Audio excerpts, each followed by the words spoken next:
Time to check in on that banana wine.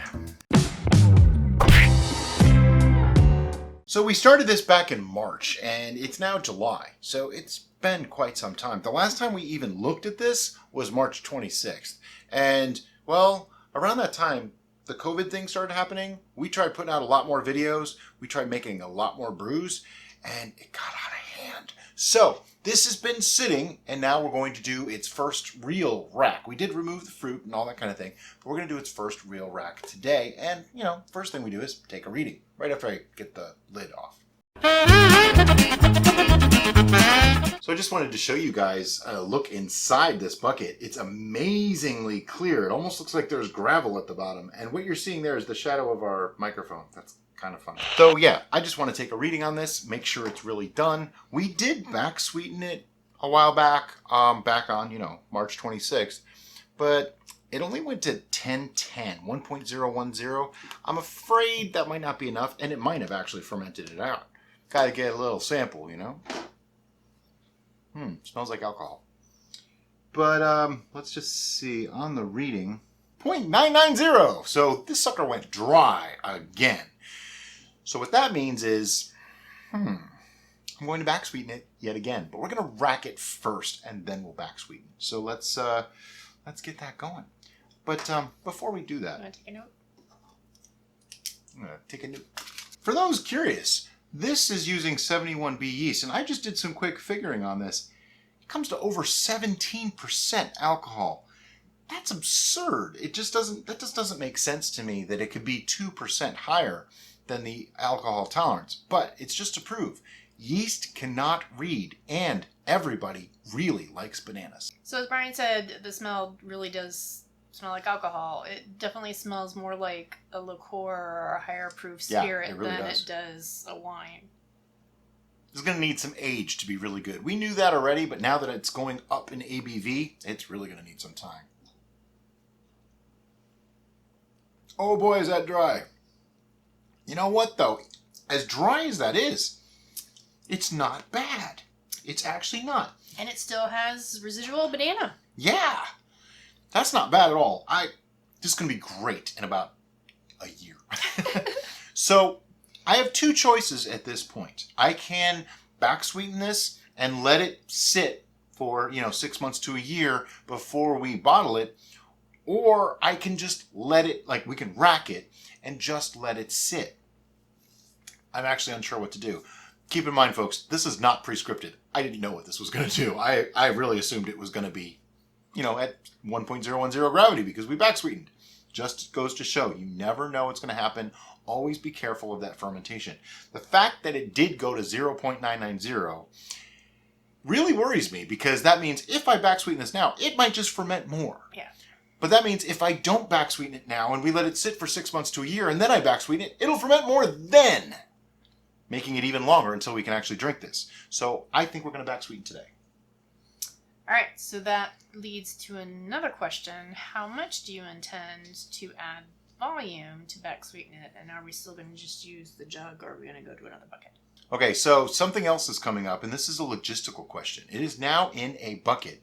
I see a lot of lees, probably about that. Oh, yeah, you can see it. Yeah. There's about that much lees at the bottom of there. This is where the liquid level is, and as Brian said, that is about where the lees level is. So I'm seeing a gallon. So here's what I'm thinking. We're going to let chance decide what we do. We're going to rack this into a 1 gallon fermenter, and if there's any space, we'll add some sugar. If not, we'll let it sit for a while.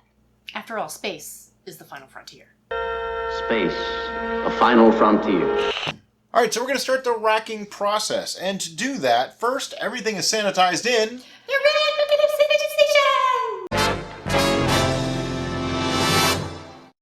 and we need some elevation, also known as levitation. So we use Wibble, the white bucket of levitation. Hello. Sorry for all the cartoons, guys. It's just one way to really pound the idea in your head of the stuff that you really have to do. And, it's silly. Silly is good. If you can't be silly, call me. I'll be silly. That's not how the joke goes, but I don't care. All right, so what I want to do is put this in here. And there's so much lees in this guy that I don't want to go to the bottom. So I'm just going to go part way in and get it started. Enjoying this video? Give us a like, and to see more, hit subscribe. So 2 important things about racking. 1 is you want to watch where you're sucking from. You want to make sure that you don't suck up least. And 2, you want to make sure that your hose is all the way at the bottom of the fermenter. Because if it's up here, you're splashing, and that could cause oxidation. For this guy, vinegar's not really an issue because he's well over 15%. But oxidation can still cause a weird flavor and like a sherry finish to your wine, which in some cases could be a very good thing, but in others, not so much. I'd rather have control over whether that happened other than it happening all on its own.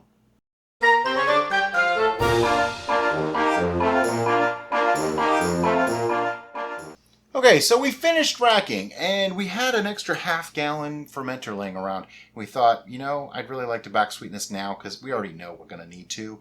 It doesn't taste horrible, but I know with some sweetness we'll like it that much better. But I'm also afraid that it might re-ferment, so I didn't want to, anyway. So let's add some brown sugar to this. We put white and brown sugar in it initially. So what I'm going to do today is add, I would say, as much as I can fit in there. Probably a half pound is all I'm going to be able to fit. Because really this is a test to see, is this going to re-ferment?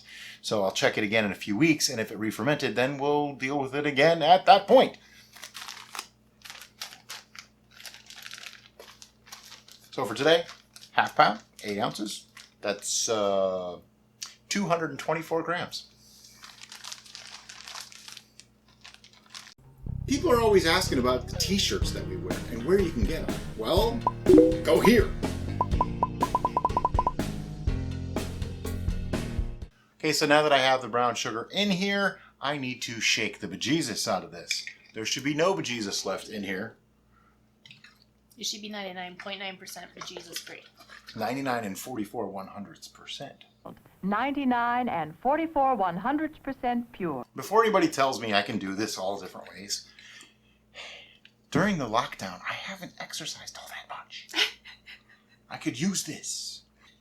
It's also degassing, which is a good sign. That means anybody that was worried about me oxidizing this by doing it this way, not going to happen. It's going to force all that, any oxygen that got in there, it's going to force it right out.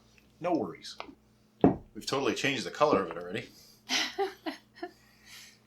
For those of you wondering what we're going to do with this, join the club. I'm not really sure what to do with it either.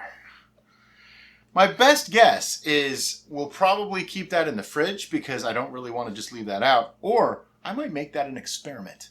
Can we actually ruin it by having too much headspace? I like that. I think we might just do that. We'll tag it up and leave it out. Contrary to popular opinion, it's actually very difficult to ruin a brew. It just becomes things you didn't intend. Speaking of that, it always cracks me up when somebody says, "Oh, I don't want to spoil my wine." You do know that wine is actually spoiled grapes, right? Like, that's technically what it is. Fermentation is part of the putrefaction process and decaying process of nature. All right, I think the bejesus has left the room. Let's see what we got. So, because this is brown sugar and I used half a pound, it probably should be somewhere in the like 1.013 range when finished, and we'll see how close I got it to. Bet you it tastes a lot better now too. Might have to test that theory too. Love it when a plan comes together. 1.014. 1 gravity point different than exactly half a pound. I'm good with that. Yes, I'm pouring this back in. Now, I did pour off just a tiny sample. Ironically enough, it smells exactly the same. Improved it significantly. I think it still needs a lot of age, but I think it will be very good in time. Okay, so put an airlock back on it, and this is going to sit for a while. However, in about 2 to 3 weeks, I will check this again just to see if it's still fermenting. Did that just bubble? Yeah. The mystery deepens. Well, this one didn't get degassed, Yeah, so it didn't get degassed. It's degassing. Sorry, I just wanted to add a little bit of drama, okay? You know, you need that every once in a while. I ruined it. I'm sorry. Yeah, it's okay. She's cute, so she's allowed. But anyway, so yeah, this is going to sit for a few weeks. We'll take another reading, and we'll see you then. As always, guys, thanks for watching, and have a great day. Bye-bye.